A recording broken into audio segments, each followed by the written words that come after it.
Elul, c'est les initiales de Anil et Dodi, Vedodili. Ça veut dire?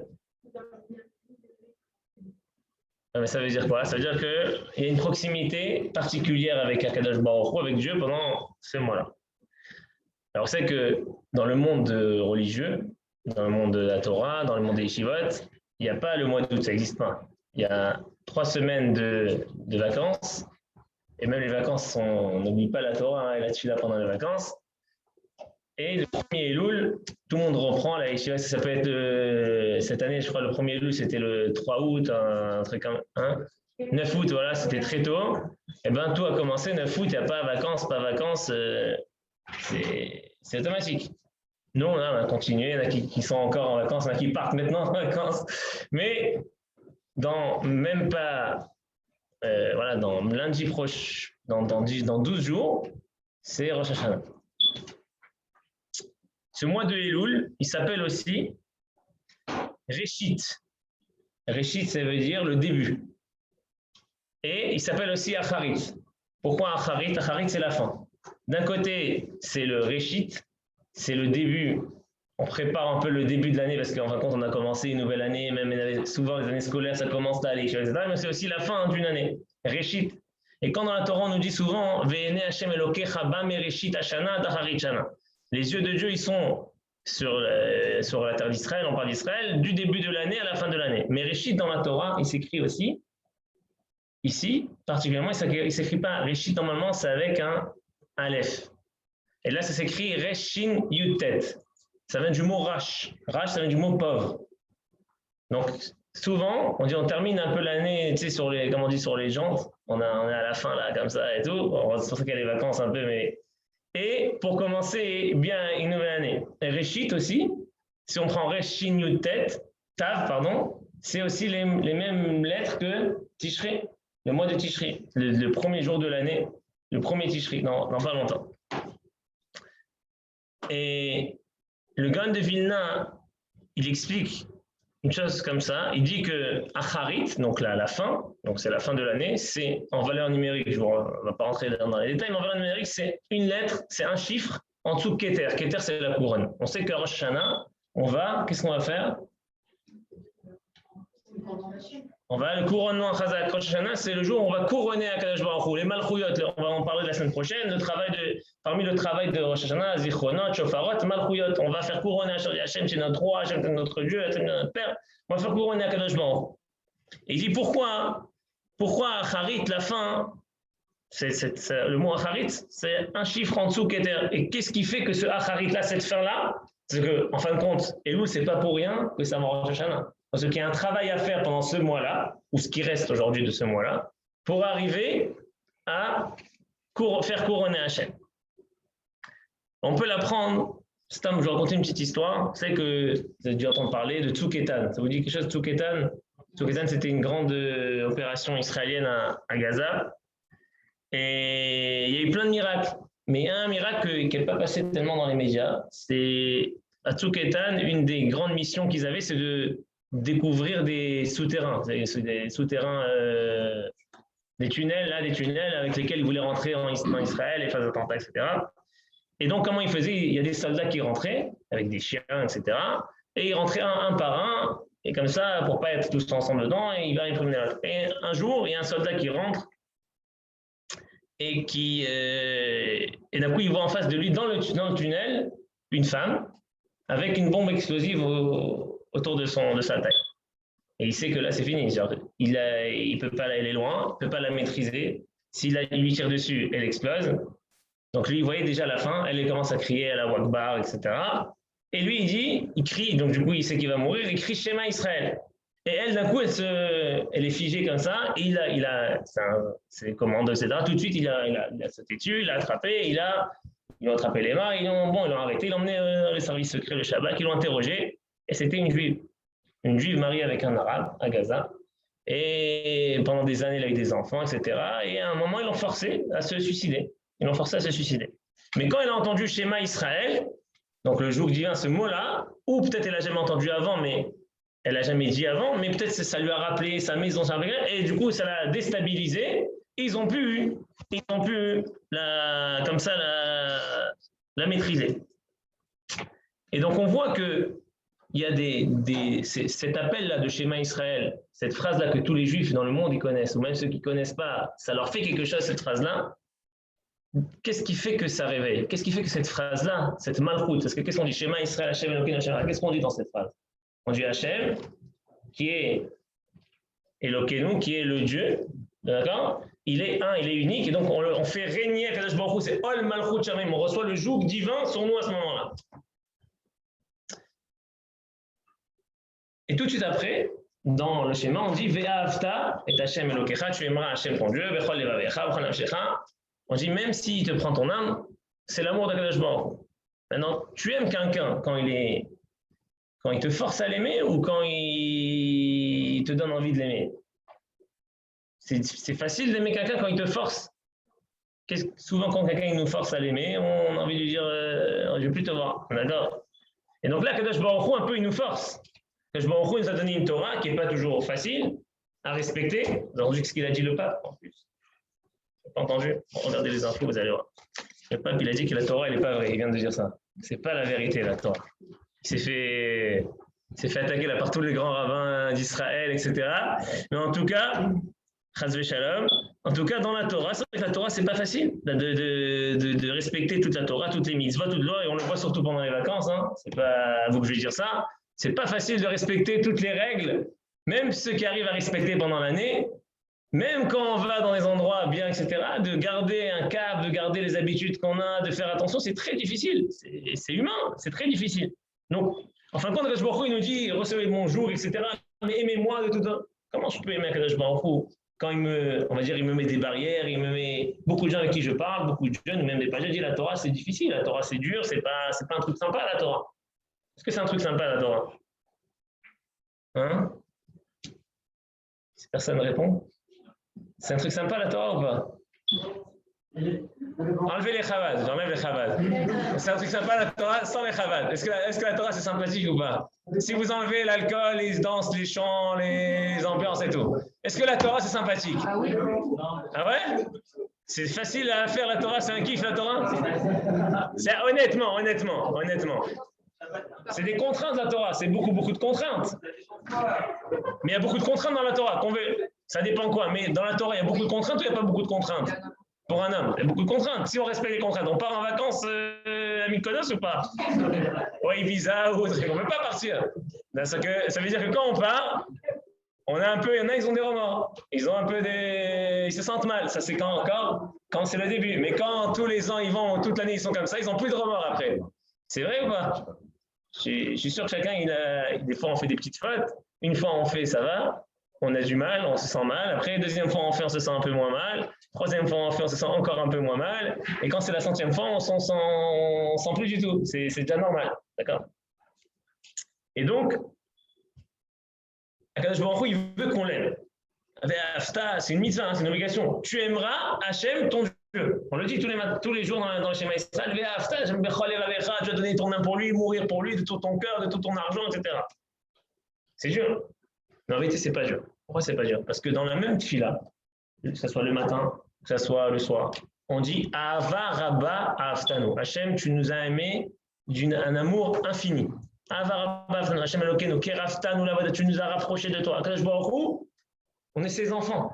Et on en a parlé. On ne va pas refaire le cours. Pourquoi on est venu dans le monde? Pourquoi Dieu a créé le monde, etc. On ne va pas le refaire. On le fait une fois par an, mais on l'a fait, je crois, il n'y a pas longtemps. On a discuté en tout cas avec quelques-uns ici. Je ne vais pas le refaire. Mais en tout cas, Kadosh Baruch Hu, il nous a créés pour nous faire du bien. Il nous aime. Et donc, et on le dit tous les jours, Ahava Rabba Ahaftanu, Be'ava Be'amcha Israël Bachat, t'as choisi dans ton peuple juif, etc. Et il y a écrit Bani Matem l'Hachem Elokechem. Vous êtes des enfants à Hachem, votre créateur. Donc ça veut dire, Kadosh Baruch Hu, il a dit, Kadosh Baruch Hu nous dit, par exemple, c'est qu'il y a une mitzvah dans la Torah de ne pas faire du mal, de ne pas abîmer son corps. Vous savez ça ou pas?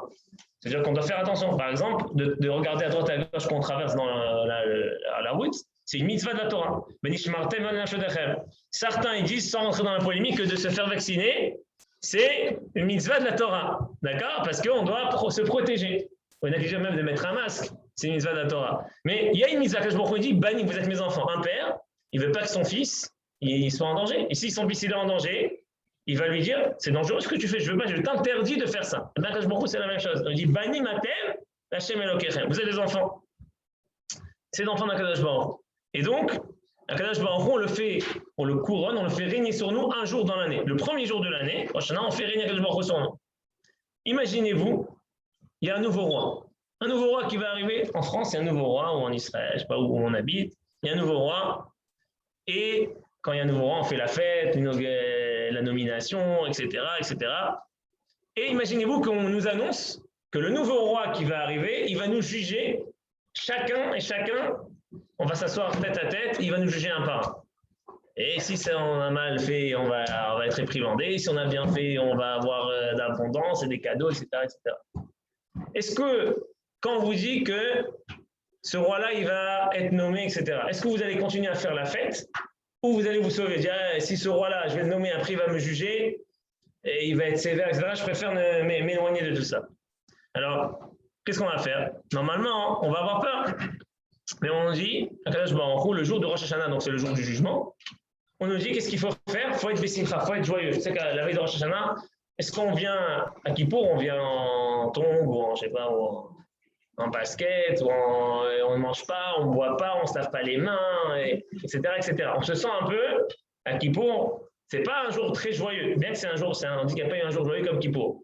Mais Rosh Hashanah, on nous dit, il faut bien s'habiller, il faut faire une belle table, etc. Quand tu as un jugement, quand tu vas être jugé, et tu risques du lourd, parce que tu sais, avec toi-même, en fond de toi, que cette année, ce n'était pas le top, d'accord?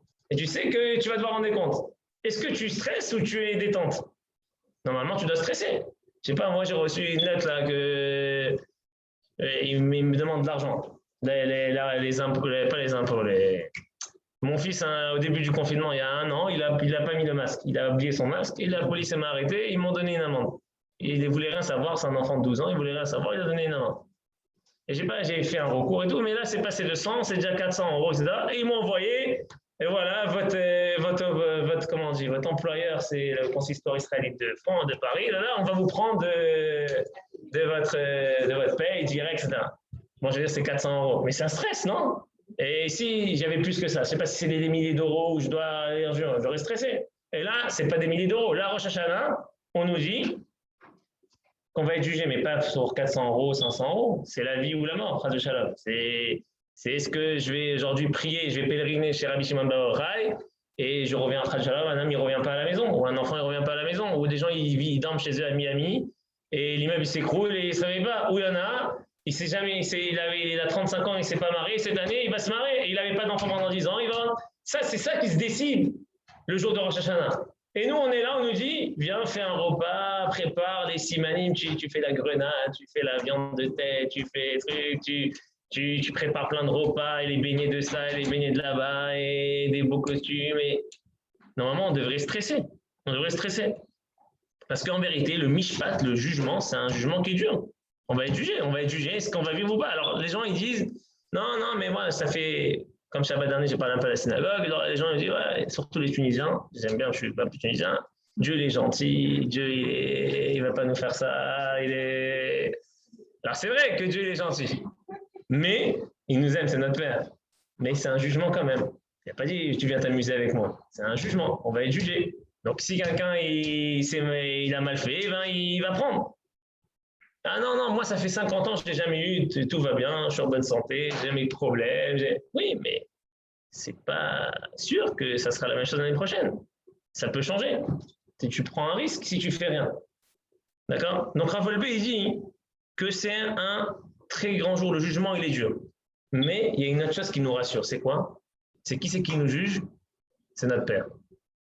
Quand un père il juge son enfant, même s'il va le punir, c'est pour son bien. Il ne va pas lui faire quelque chose de mal. Ce n'est pas pour son mal. Donc c'est pour ça qu'enfin, d'un côté, on doit stresser parce que c'est un jugement, vraiment. Je passe devant un tribunal, il y aura des accusateurs, il y aura des défenseurs, il y aura on va me montrer que Dieu, tout ce que j'ai fait pendant l'année en cachette, dévoilé, en vacances, dans la vraie vie, au travail, tout va être dévoilé devant lui. Et d'un autre côté, c'est qui prend la décision? C'est mon père. Donc un père, même s'il est en colère sur son fils parce qu'il s'est mal comporté, si l'enfant il montre qu'il a une volonté un peu de faire le bien, son père il va pas lui faire quelque chose de mal. C'est pour ça qu'on est un peu rassuré, ou beaucoup même rassuré. Mais tout ça, c'est après un travail, le travail du mois de Elul. Pourquoi le mois de Elul? Parce que ce mois-là, comme on dit, c'est la fin. La fin de l'année, c'est la fin d'une année. Et l'image qu'on va montrer à Kadosh Baruch Hu la fin de cette année, c'est sur ça qu'il va nous juger. C'est un grand cadeau qu'il nous fait. Parce qu'il aurait pu nous juger vraiment sur tout le dernier mois de l'année, le Acharit, c'est-à-dire que le dernier jour de l'année, Kadosh Baruch Hu, il vient et il nous dit, voilà, je suis votre père, je vais vous juger, mais sachez que je vous juge en tant que père, quelqu'un qui a beaucoup d'amour envers vous. Mais faites un effort. Non, le problème, c'est ça la grande difficulté, c'est de ne pas rater ce moment-là. Parce qu'il y en a, ils ont raté déjà la première partie du Elul, parce qu'ils étaient en vacances. Mais beaucoup, hein, pas que vous, moi aussi j'étais en vacances, donc on a perdu un peu cette partie. Il reste, la majorité du mois elle est passée. Alors il y en a qui vont, c'est normal aussi, on va voir pourquoi, ils vont rater aussi la dernière phase, parce qu'ils ont pris, c'est la reprise, le travail, et il fait encore un peu beau, etc. etc. Et il y en a, même Rosh Hashanah, ils vont rater, parce que ou peut-être il travaille, ou peut-être il est fatigué, ou il ne connaît pas, il ne s'est pas préparé, il n'a pas eu la préparation. Quand on arrive à un examen qu'on n'est pas préparé, ou un jugement sans avocat, sans défense, sans réponse, on n'a pas, il y a très peu de chance. Après, il y a un jour de rattrapage, et après, après on se retrouve, c'est Souka, c'est la fête, et l'hiver, et c'est fini, et là, il y a les problèmes qui arrivent, et c'est trop tard. Donc, le problème, c'est qu'on est des hommes. Et un homme, il a un Yetzirara. C'est quoi un Yetzirara? C'est le mauvais penchant. L'homme, naturellement, il a des envies. Dieu lui a donné des envies, des pulsions. Tout le monde, des hommes, des femmes, religieux, pas religieux, grandes sadiki, chacun à son niveau, il a des envies, des pulsions, des trucs, c'est humain. Maintenant, il y a quelque chose qui fait en sorte que c'est très difficile de se réveiller. Ça veut dire, quand je dis se réveiller, je vais prendre un exemple, je vais raconter une histoire. Vous savez que, je ne sais pas s'il y en a qui se font de la médecine un peu ici ou qui connaissent, c'est quand un homme il dort, quand on dort, on est un peu bloqué. Ça veut dire que quelqu'un, quand il dort, si maintenant il veut se lever en pleine nuit et prendre un verre d'eau, ça va être compliqué s'il dort vraiment. Il est un peu bloqué sur que dans la tête. Et le matin, il se débloque. Genre, comme s'il est menotté un peu dans la nuit. On se sent lourd. Moi, je le sens toutes les nuits quand il faut se lever pour les enfants. Et ma femme aussi doit le sentir. C'est qu'on n'a pas envie de se lever. On est là, rêve-toi, ou tu n'entends pas, tu fais semblant que tu n'entends pas, tu continues à dormir. C'est dur. La nuit, c'est très dur parce qu'on est endormi. Qu'est-ce qui fait qu'on est endormi? Dans la nature de l'homme, dans le cerveau, il y a un genre de liquide comme ça qui passe dans le cerveau et qui endort la personne. Comme ça que je il a créé. Pourquoi? Parce que la nuit, quand l'homme y rêve, on fait tous des rêves, après il y en a qu'on se rappelle, qu'on ne se rappelle pas, mais on rêve tous. Imaginez-vous quelqu'un dans le rêve, il rêve que quelqu'un vient le tuer. Il veut se défendre. Imaginez-vous que pendant le rêve, un homme il pouvait se lever, aller chercher un couteau dans la cuisine et regarder celui qui, peut-être c'est son voisin et je ne sais pas pourquoi il pense qu'il veut le tuer. Donc Akadosh Baruch Hu, il a fait en sorte que quand on dort, on est bloqué, on n'arrive pas à bouger. Et le matin, il y a comme ce même liquide qui part et il y a comme un hormone qui nous donne des forces de se lever. Et c'est dur de se lever le matin parce qu'on est toujours endormi un peu. D'accord?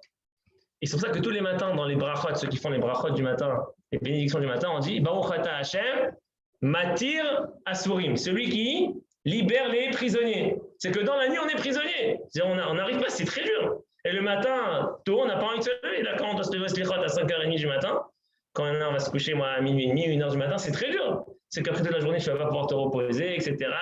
C'est dur de se lever. Ou même quand on doit se lever à 7h pour aller au travail. Pas toujours on a la force, parce qu'on est endormi. Dieu nous donne, si on ne dormait pas, c'est un danger, on ne peut pas rester réveillé, s'endormir aussi quelques jours. Mais en tout cas, il y a cette idée-là que je vois qu'il nous endort la nuit. C'est un genre de liquide comme ça qui fait que, pour pas que l'homme il fasse des choses dangereuses pendant son sommeil. C'est pour ça que le matin, on dit qu'il ne faut pas sauter direct du lit. Parce que c'est dangereux. Il faut prendre le temps parce qu'il y a tout un système qui doit se remettre en marche, etc. C'est qu'on dit, on a parlé une fois, on a fait un cours que le sommeil c'est 1/60e de la mort. C'est pas rien. Parce qu'il y a quelque chose de sommeil, je ne sais pas ce qu'il m'appelle depuis tout à l'heure. Allô? Je suis en cours, désolé, je te rappelle après, d'accord? Je suis en cours. Donc, je vais raconter une histoire pour imaginer un peu, illustrer un peu ce qu'on vient de dire. Il y avait une fois à Jérusalem un enfant qui avait justement une maladie qui était très rare. C'est que ce liquide-là dans son cerveau, il venait pas vraiment. Et donc, la nuit, il se levait. Ça arrive à des gens qui ont des fois des maladies comme ça. La nuit, il se levait, il pouvait frapper des gens, ses frères et sœurs, il pouvait toucher des trucs dangereux à la maison, essayer de sortir, etc. C'était très dangereux. Donc, quand il a commencé à grandir, les parents, ils n'avaient pas de contrôle. Donc, il fallait quoi? Qu'il y ait un parent qui reste réveillé toute la nuit pour le surveiller. Parce qu'il n'y avait pas de traitement. Après des années, ils ont entendu qu'il y avait un professeur aux États-Unis, un très grand professeur, qui opérait, qui avait l'ange Raphaël, l'ange de la guérison, qui est quelqu'un de très fort, qui savait toucher sur les nerfs dans le cerveau, etc. C'est très sensible parce que le cerveau, on touche un truc, ça peut tuer quelqu'un. Lui, il savait faire pour remettre, on va dire, ce contrôle-là à la nuit. Et le père de cet enfant, que sa vie, elle était effondrée parce qu'il ne peut plus vraiment travailler la journée, parce que toute la nuit, il doit rester réveillé, ou c'est sa femme, et les enfants à la maison, c'était une catastrophe, il fallait gérer tout ça. Il n'y avait pas de moyen de gérer. On ne peut pas l'attacher, il commence à grandir, c'était compliqué. Et donc, il a entendu qu'il y avait un grand professeur, il a envoyé une lettre à ce professeur. S'il vous plaît, j'ai une famille nombreuse, c'est très difficile, etc. Et ça coûte très, très cher. Il fallait aller aux États-Unis, le voyage, l'hospitalisation, l'opération, c'est des centaines de milliers de dollars. Donc, c'était très compliqué. Donc, il a envoyé une lettre à son professeur, s'il vous plaît, si vous pouvez faire l'opération, etc. Le professeur lui répond, regardez, il n'y a pas de souci. Moi, je ne me fais pas payer. Votre lettre m'a touché, je ne me fais pas payer. Mais l'hospitalisation, la salle d'opération, etc., ça coûte quand même. Ça va coûter 100 000 dollars. Ça, je ne peux pas vous le... Ce que je peux vous proposer, si un jour je me retrouve en Israël, je vous envoie un message, je viens vous voir, je vous annonce que je suis là, et peut-être je pourrais ça vous reviendra moins cher. Bon. Et toutes les nuits, il passe, tous les jours, le père, il dort avec son fils, la nuit, il reste réveillé à côté de lui, etc. La journée, il dort un peu. Un jour, ce professeur-là, il a été invité à l'hôpital Hadassah à Jérusalem, on dit que c'est le meilleur hôpital du Moyen-Orient, mais un des très bons hôpitaux dans le monde, pour faire une opération, on va dire dougma, une opération exemplaire, c'est-à-dire pour former d'autres médecins. Et donc, l'opération, elle était sur le compte de l'hôpital, tous les endroits, et donc c'était l'occasion parfaite pour faire ces trucs. Donc, il avait gardé l'adresse du monsieur. Il va chez le monsieur, il tape à la porte. Derrière la porte, c'est en Israël, il y a les petits crochets là, qu'on ouvre un peu la porte, ou même d'ici, avec le petit, qu'on n'ouvre pas vraiment. Là, il y a une petite fille qui ouvre la porte, il dit oui, et voit un monsieur étranger, pas du tout, pas d'allure qu'elle connaît, etc. Il dit oui, est-ce que je peux parler à papa? Il dit papa, il dort. Il dit mais c'est important, c'est urgent. Il m'a dit urgent, pas urgent, toute la nuit il était réveillé.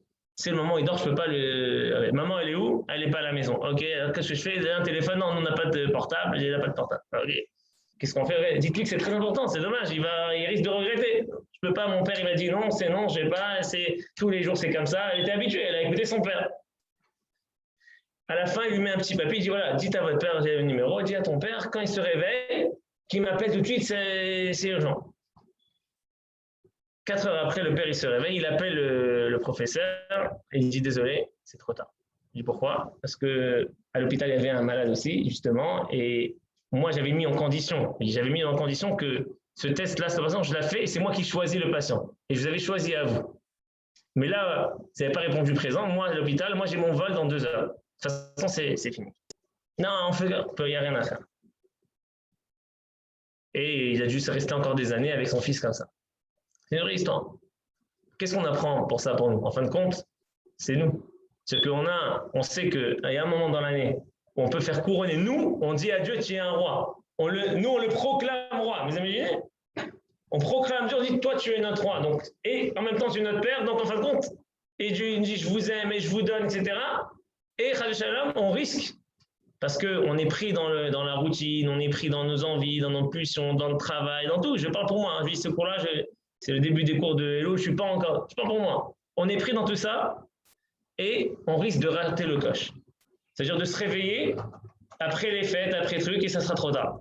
Et on se réveille peut-être quand elle commence à avoir des petits soucis, des petits problèmes. Ah là, je commence à prier, mais non, c'est déjà fixé. Tout a été écrit à Rosh Hashanah et scellé, signé à Kippour. Donc si on n'a pas fait le travail avant, si on ne s'est pas réveillé avant, on risque de se retrouver dans une situation très compliquée. Comme cet enfant-là, que son père, il a tout fait, et au moment où il fallait être là, il n'était pas là. Combien de fois ça arrive? Au moment où vous devez être à l'heure et vous n'êtes pas à l'heure. Alors, on peut dire aujourd'hui, avec les WhatsApp et les messages, tu peux prévenir, j'ai un retard, etc. Moi, cette année, quand j'étais en Israël, j'avais rendez-vous avec quelqu'un. J'ai fixé un rendez-vous depuis la France, je devais aller le voir, etc. Et je lui ai dit un horaire, et j'ai envoyé un message de confirmation, etc. Et je prends la route, et en Israël, c'est devenu très bouché, tout est bouché, c'est tout des bouchons, etc. Et je suis sorti un peu plus tard aussi, j'ai déposé ma fac là-bas. Et je lui ai écrit un message, je vais être en retard. D'une demi-heure, etc. Et je vois qu'il ne me répond pas. Mais moi, j'ai déjà pris la route. Il y avait un rendez-vous important, je ne voulais pas le rater. Et j'arrive là-bas, je suis devant en 5 minutes, et il me dit, ah, moi, je dois partir. Je ne veux plus, j'ai un autre rendez-vous. Et j'ai fait Yerushalayim Netanya, j'ai fait 1h30 de route, des bouchons et tout. Et il me dit, c'est fini, je ne peux pas. Je dis, mais qu'est-ce que je fais? Je suis déjà venu. Il me dit, je suis désolé. C'est un français comme ça, carré. Je suis désolé, je ne peux pas. Je vous ai attendu. Je dis, mais vous n'avez pas répondu? Oui, mais c'était mon téléphone français.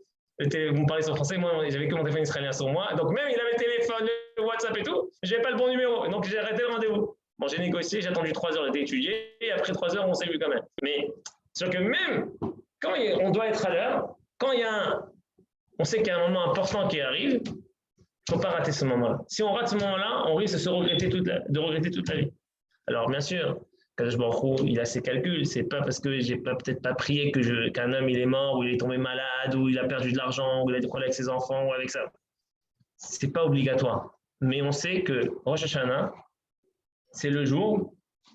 Qu'est-ce qui se passe à Rosh Hashanah? À Rosh Hashanah, il se passe quelque chose d'exceptionnel. On en a parlé les années précédentes, ça que je dis juste un petit mot dessus. C'est que c'est le jour de la création de qui le jour de Rosh Hashanah? De Adam. Le premier homme, il a été créé à Rosh Hashanah. Et chaque année, Dieu, il renouvelle le monde. Et il renouvelle les âmes. Tout est renouveau. C'est-à-dire que même si maintenant, cette année-là, c'était une année, on va dire, black, de chez black, comme on aime dire, d'accord, confinement, couvre-feu, pas de vacances, je sais pas moi, voilà, le quoi qu'il en coûte, ça s'arrête et tout. C'est une année un peu compliquée. Et maintenant, on veut une année, parce qu'on a fait les 2 vaccins, et quand même on tombe malade, et quand même on a un d'accord? On veut une année meilleure, ou c'est une année où on a entendu des catastrophes, des choses très dures ça fait longtemps qu'on n'a pas entendu je parle du peuple juif, et même dans le monde, ce qui se passe dans le monde, les catastrophes qu'on entend,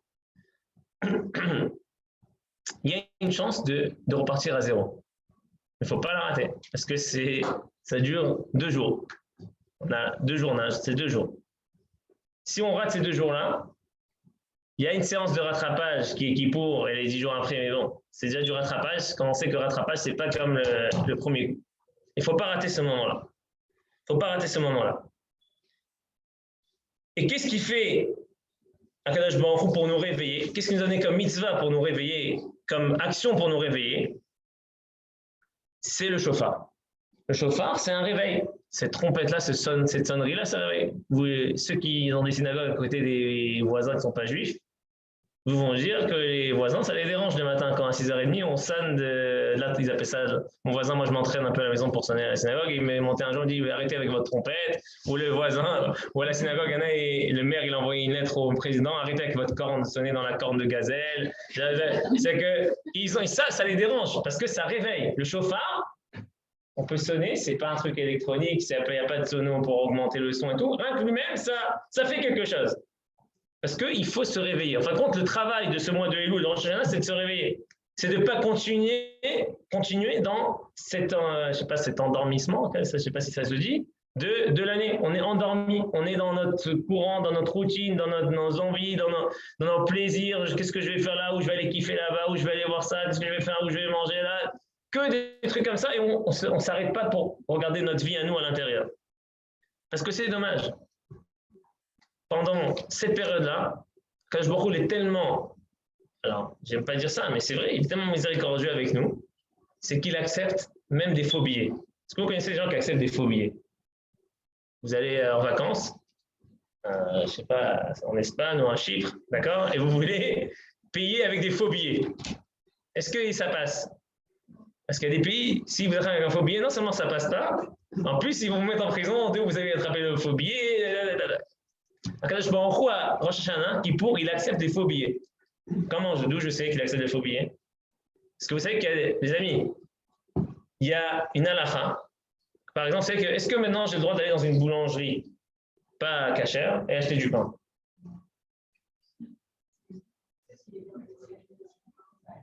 On peut acheter du pain dans les boulangeries comme ça ou pas? Ça dépend de quoi? Razak. Ça dépend, c'est des produits, etc. Il y a de la graisse de porc, etc. Disons, vous avez vérifié, il y a des boulangeries, il n'y a pas cette graisse, ils ne mettent pas des graisses, etc. C'est du pain, du simple pain. Mais c'est des gars qui font sans vérification, sans tampon, sans théouda, etc. Est-ce que j'ai le droit d'aller, moi? Maintenant, je suis en vacances, je suis à la montagne, d'accord? Et là-bas, il n'y a pas de boulangerie cachère. Et je vais acheter du pain, j'ai faim, je vais manger du pain. J'ai le droit ou pas? Alors, j'ai le droit. Si c'est du pain, on sait qu'il n'y a pas de produits qui ne sont pas cachés, même si c'est un gars qui a allumé le feu, etc., j'ai le droit. Il faut éviter le gars qui a allumé le feu. C'est mieux, même c'est un juif qui allume le feu. Hein? J'ai dit que quand tu peux aller manger dans une boulangerie, si quelqu'un n'a pas du tout de pain, il peut même manger quand c'est un gars qui allume. Pas les sfarades, mais les ashkénazes, il peut manger même quand un gars qui allume. Les sfarades, il faut qu'un juif qui l'allume. Et même si c'est le gars qui a fait le pain, on peut manger du pain. Mais il y a 10 jours dans l'année où je crois qu'on dit pendant 10 jours, essaie de ne pas manger le pain chez la boulangerie que tu vas dans l'année. Un boulanger cachère. 10 jours dans l'année. Et c'est-à-dire qu'après 10 jours, tu reprends tes habitudes. Oui, c'est bien. C'est la halakha. 10 jours dans l'année, tu fais mytho. Et Dieu, il accepte. Et Dan, il est enfant, bah, au Hachem. Donc, c'est vrai que je dis que Dieu, pendant cette période-là, il accepte les faux billets. C'est-à-dire qu'on vient avec un billet faux, on lui dit Hachem, tu sais, j'ai fait attention, j'ai pas mangé de pain pas cachère là. Ah, ok. Mais toute l'année, tu manges. Ah bon? Quand il regarde les 10 jours là. Il regarde le dernier mois. Le problème, c'est que cette année, le mois d'août, il est tombé parce que là, il y a quelques jours pour se rattraper. Parce que bon, il va dire, bon, t'as mangé là-bas au resto, truc, bon, que le poisson, que les fruits, que les desserts, que le riz, t'as pas mangé la viande, t'as mangé ça, mais bon, c'est quand même pas cachère, d'accord? Et il nous dit, t'as 10 jours, quelques jours dans l'année, si tu fais attention, je considère que tout le temps t'as fait attention. C'est cette photo qui me reste. Donc, faut pas rater ce moment-là. Mais croyez, c'est véridique que beaucoup de gens ils le ratent. Et même des gens très religieux, et même des gens qui sont préparés. Mais plus on se prépare, moins on a des chances de le rater. Pourquoi? Parce qu'il y a un Yetzirah. Vous croyez que l'homme, il a un mauvais penchant. Le Yetzirah, il nous connaît, il sait que toute l'année, on est tombé dans son panneau à chaque fois. Et il dit quoi? Lui, il va venir une semaine et il va faire un carton. Je vais tout faire pour l'embêter. Donc, je vais lui rajouter du travail. Du coup, il y aura plein de travail au boulot. Le patron, il veut que tu restes plus. Ou d'un coup, il y a plein d'amis, ils veulent faire les retrouvailles des vacances et les trucs. Où il y a la famille. Et du coup, tu perds l'essentiel. Tu perds la concentration que tu dois avoir pendant ces jours-là. Et je vous dis, ça arrive à tout le monde. Et même pendant Rosh Hashanah. Moi qui prie, moi, des fois, je suis celui qui fait l'office, et qui fait le chauffard, et qui fait le discours, et tout ce que vous voulez. C'est les jours où je travaille le plus dur dans l'année. Et des fois, même pendant ces jours-là, ta tête est ailleurs. D'un coup, tu te rappelles des vacances, ou tu as un stress de ce que tu dois faire là-bas, et après, ou des fois dans la politique, quand c'est la synagogue, tout le monde est là, il y a 200 personnes, donc il y a toujours des histoires et des trucs. Et le médecin, il est là justement pour faire ça, pour te déconcentrer, pour nous déconcentrer, pour qu'on soit, justement, qu'on n'arrive pas à notre but. Lui, il veut nous casser. Parce que lui, tout son travail, c'est Dieu, il a donné ce rôle-là, qu'on fasse la guerre avec lui. C'est pour ça qu'on dit, on dit la paracha la semaine dernière, on a lu Shabbat dernier, on a dit, Kitetse, la milchama, quand tu sortiras faire la guerre contre ton ennemi. C'est qui l'ennemi? C'est le Yetzirah. Toute ta vie, tu es en guerre. Mais il n'y a pas écrit quand il y a ton ennemi qui va t'attaquer. Il y a écrit Kitetse, toi, tu dois prendre les devants. N'attends pas qu'il vienne t'attaquer. N'attends pas que tu arrives à Rosh Hashanah. Toi, tu n'as rien préparé, tu n'as rien fait, tu es là à la synagogue. Et bon, d'un coup, tu as plein d'idées qui viennent en tête. Du coup, le Rosh Hashanah, il part comme ça. Le Rosh Hashanah, il s'est terminé avec la grenade. Dans ce cas, c'est la grenade, c'est la tête de la viande, c'est le petit repas sympathique, un petit verre de vin. C'est ça qui reste de Rosh Hashanah, l'ambiance en famille, etc. C'est très bien ça, mais ce n'est pas l'essentiel du Rosh Hashanah. C'est un jour de jugement. C'est un jour de jugement. Donc, qu'est-ce qu'il fait, le Yetzirah? Il nous perturbe. Comme une fois, on raconte on est une métaphore comme ça, il y a une fois un monsieur qui a sauvé le roi. Le roi, il était en danger, il l'a sauvé. Le roi, il lui a dit, c'est une histoire connue, peut-être que vous connaissez, le roi, il a dit, je vous invite un jour dans mon palais, dans mes trésors, je vous donne 1 heure, vous servez ce que vous voulez. Les plus grands diamants, les plus gros, l'or, tout ce que vous voulez. Vous prenez ce que vous voulez. Notre le gars, il s'est préparé, il a acheté des grands sacs, des gros cavales, comme on voit dans les films pour les braquages et tout. Il a fait un gros truc. Là, c'est pas un braquage. Là, c'est braquage autorisé par le roi, tampon du roi. Non, le roi, il a des services secrets. Il a fait une enquête. Il dit, qu'est-ce que cette personne-là, elle aime? C'est qu'il aime la belle musique, donc il a emmené un orchestre de 150 musiciens, etc. Il aime la bonne glace de Katsefet avec les crêpes et les gaufres et les chocolats et les bonbons et les trucs et la chantilly, tout ça. Ils ont emmené ça aussi.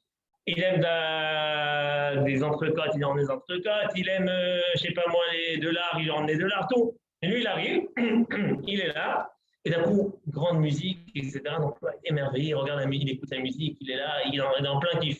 Après, il finit ça, il lui sert de la glace, il lui sert un champagne, il lui sert du vin, et lui, il est là, il kiffe le vin et la viande, etc. Et il n'a rien ramassé.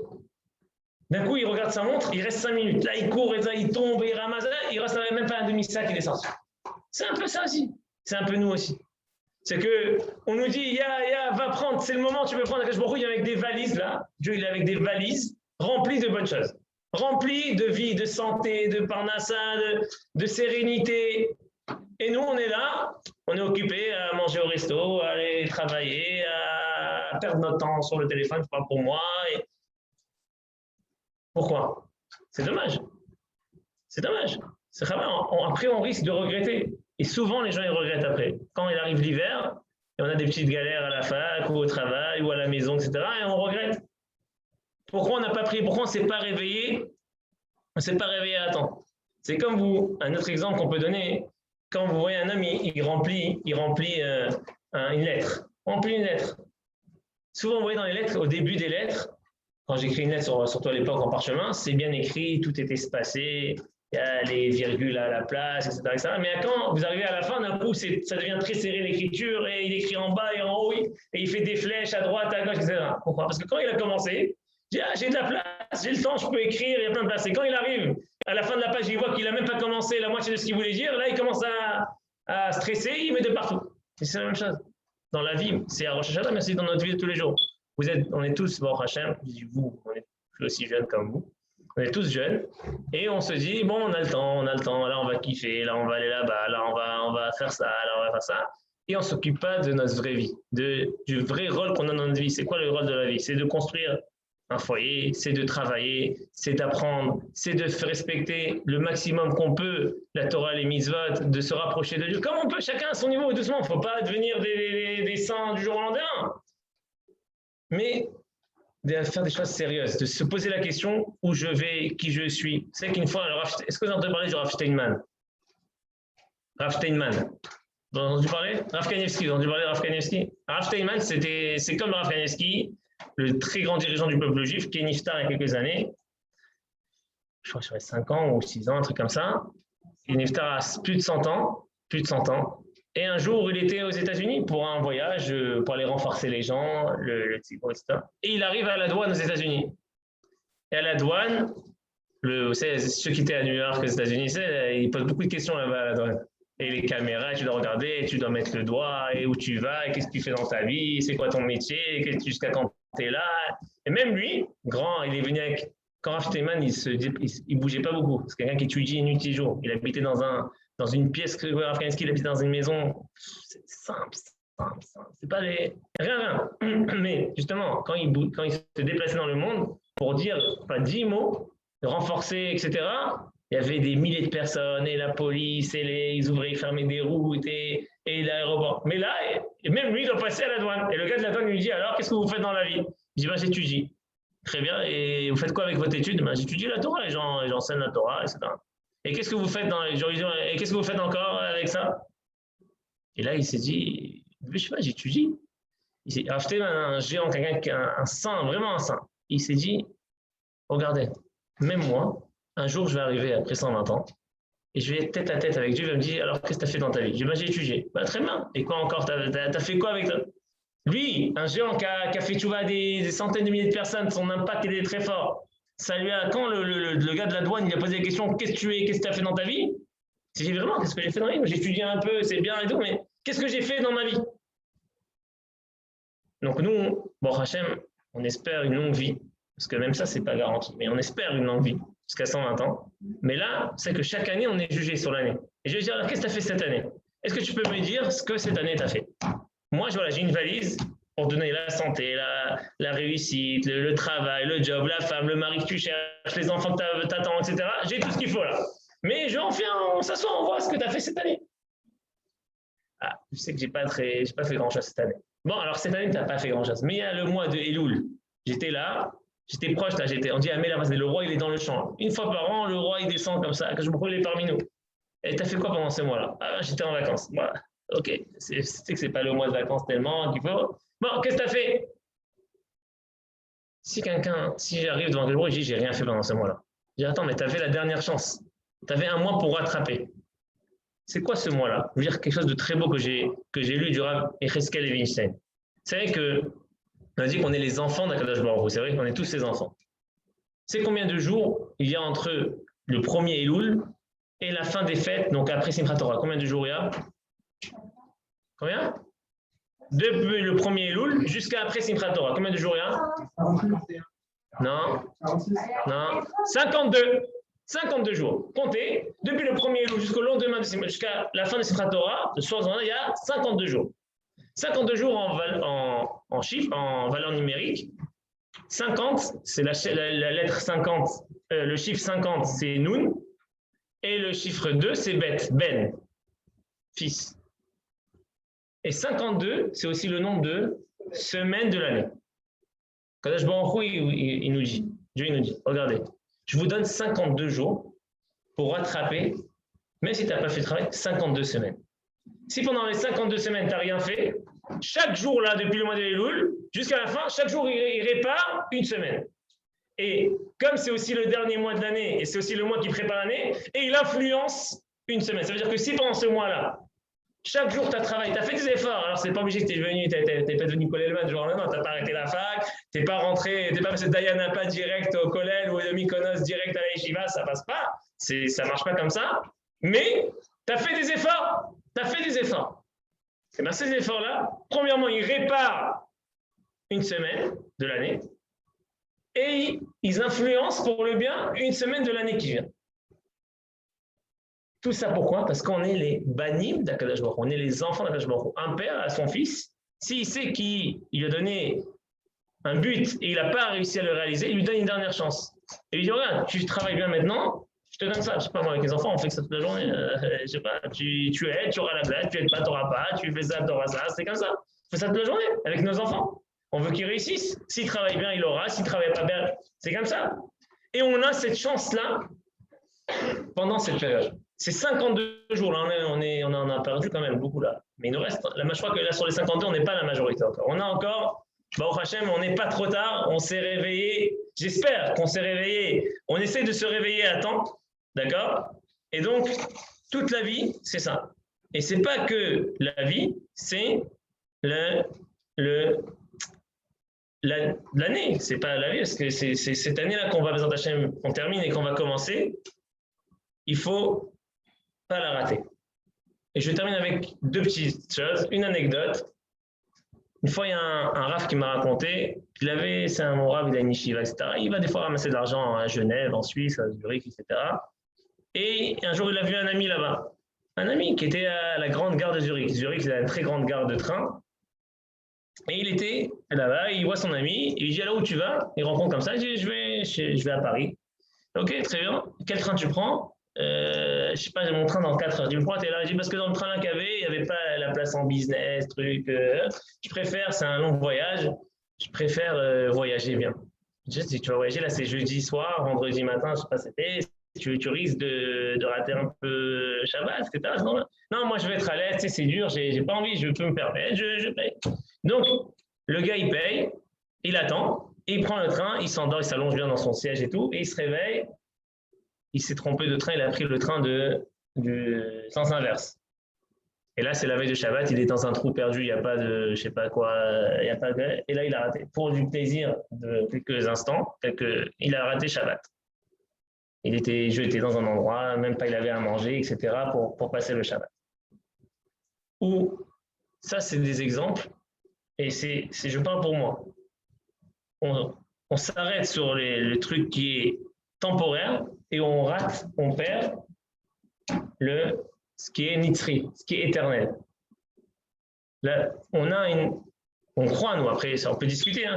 Tout ce que je dis ici, je vous dis juste, je rappelle un peu ceux qui n'étaient pas là, les nouveaux ou les anciens qui n'étaient pas là depuis un moment. On peut poser des questions.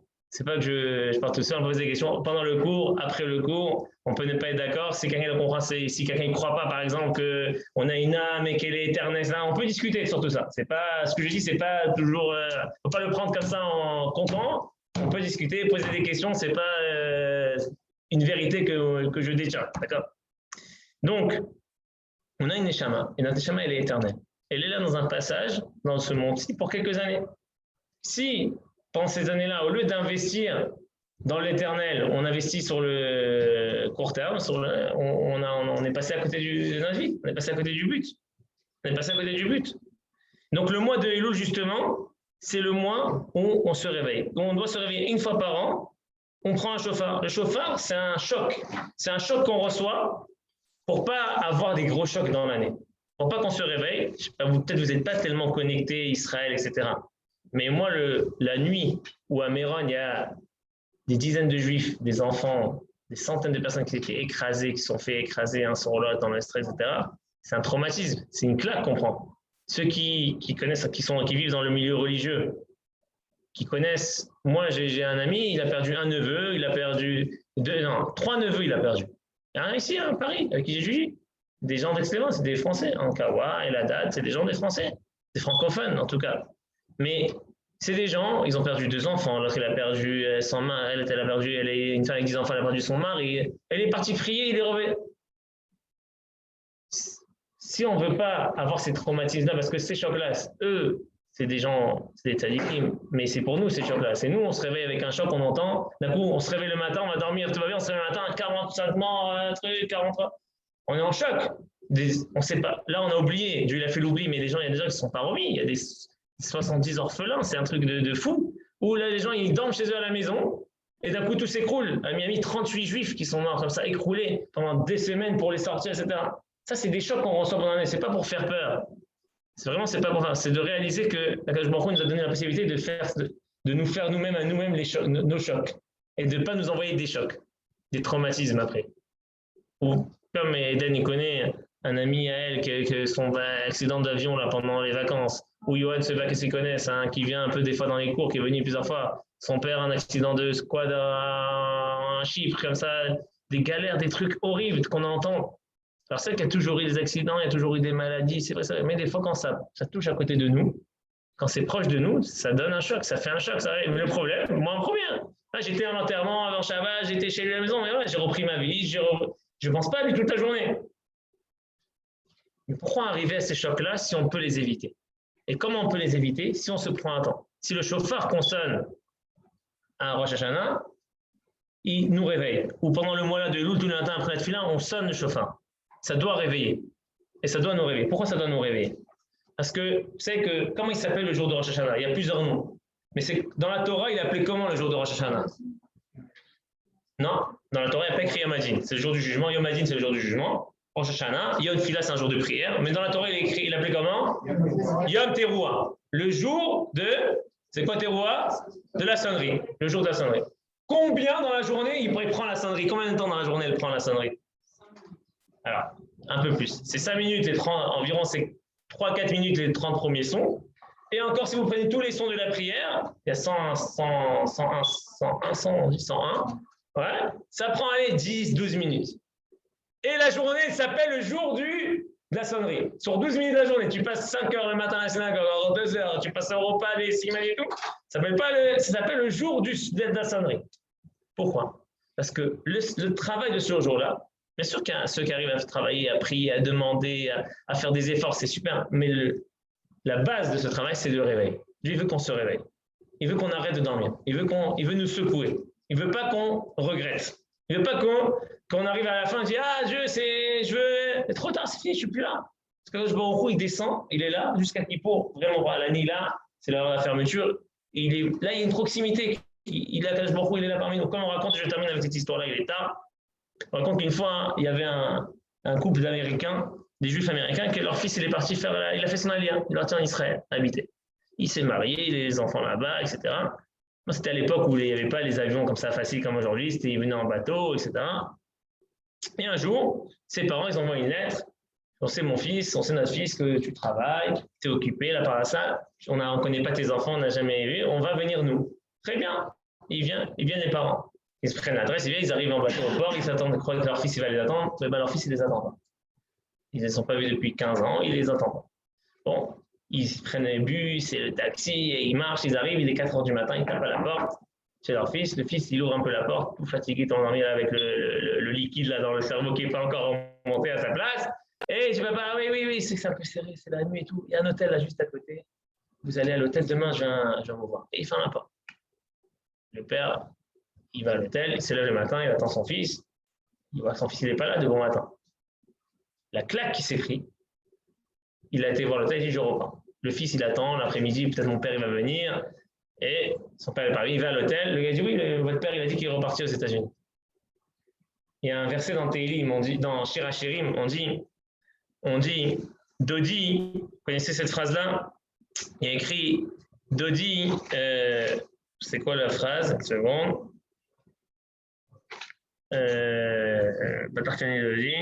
Dodi, Hamakava. Alors c'est quoi? Bon, le Shirachirim avait dit que c'est l'oncle, quand on parle l'oncle, c'est un île de Dodi Dali, l'oncle c'est comme le Kadosh Baruch Hu qui vient et il tape à la porte. Et moi, je dis comme ça, comme on disait, pas châtier, tout comme si, je suis déjà déshabillé, je suis déjà en pyjama, comment je vais me rhabiller? J'ai déjà lavé mes mains, je ne vais pas me salir pour ouvrir la porte. Qu'est-ce qu'on dit tous les matins quand on n'a pas envie de se lever? Ah, je suis déjà en pyjama, ou le soir. Ça vous arrive le soir, je sais pas, moi ça m'arrive des fois, je reviens après le cours, il est minuit, je n'ai pas fait vite. Et je monte au lit, ou tu n'as pas fait le homer, alors danser la grand-mère, il est 1h du matin. Et du coup, tu as un gros Itzara, tu es déjà bien en train de t'endormir. Et d'un coup, tu te rappelles que tu n'as pas fait arriver. Ah non, c'est pas fait arriver, va t'habiller. Tu es déjà en pyjama, tu es déjà fatigué la journée, tu te lever à 7h du matin. Va refaire Netfilat, va mettre la veste. Bon, allez, je referai Shacharit 2 fois demain matin. Hein. Ça peut nous arriver. Ça marche pas, mais ça peut nous arriver. Et bien la même chose, je dis à Kadosh Baruch Hu, et je dis que Dieu il est venu. Et nous, qu'est-ce qu'on dit? Ah, Dieu, je suis fatigué, tu sais, c'est les vacances, c'est le travail, Rosh Hashanah, bon, je ne vais pas me lever à 7h du matin, je vais à la synagogue à midi, et midi, il y a déjà le chauffard, il est raté, ou je suis juste pour le chauffard, et je repars. Et après, qu'est-ce qu'elle dit? Dodi, Chamak Avar. Mais mon oncle, mon tonton, il est déjà parti. Quand tu es arrivé, il est déjà parti, tu as raté le coche. C'est fini, il est parti. Il était là. Il est tapé à la porte. Mais toi, tu as dit, ah, j'ai la flemme, je suis fatigué, faut que je m'habille, il faut que je mette mes chaussures, je ne vais pas salir mes mains, il faut que je mette le gel, il faut que je mette le masque, il faut que je mette ça. Et il est parti. Il n'est plus là. Et là, tu as raté. Et là, j'ai raté. Et je me retrouve après, comme on dit, dans la galère. Donc, en tout cas, c'est un peu le message que je voulais passer pour nous réveiller un peu des vacances, de la vie du quotidien, de savoir que on a une chance inouïe, exceptionnelle, comme chaque année, mais c'est exceptionnel. Chaque année, c'est exceptionnel. Parce que ouais, il y en a plein qui ont commencé l'année dernière bien, et cette année, ils ne sont plus là. Ou ils étaient en bonne santé, et ils sont malades. Ou ils étaient mariés, et ils ont divorcé. Ou ils étaient fiancés, et ils ne sont pas mariés aujourd'hui. Ben, ça aussi. Ou ils voulaient se marier, et ils ne sont plus pas mariés. Ben, et tout ça, ça peut changer. C'est dans nos mains.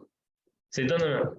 Encore la crise, comment on dit là, la crise du climat, je ne suis pas sûr que c'est dans nos mains. Ils veulent nous faire croire que c'est dans nos mains parce que ça les rassure qu'ils peuvent changer le monde.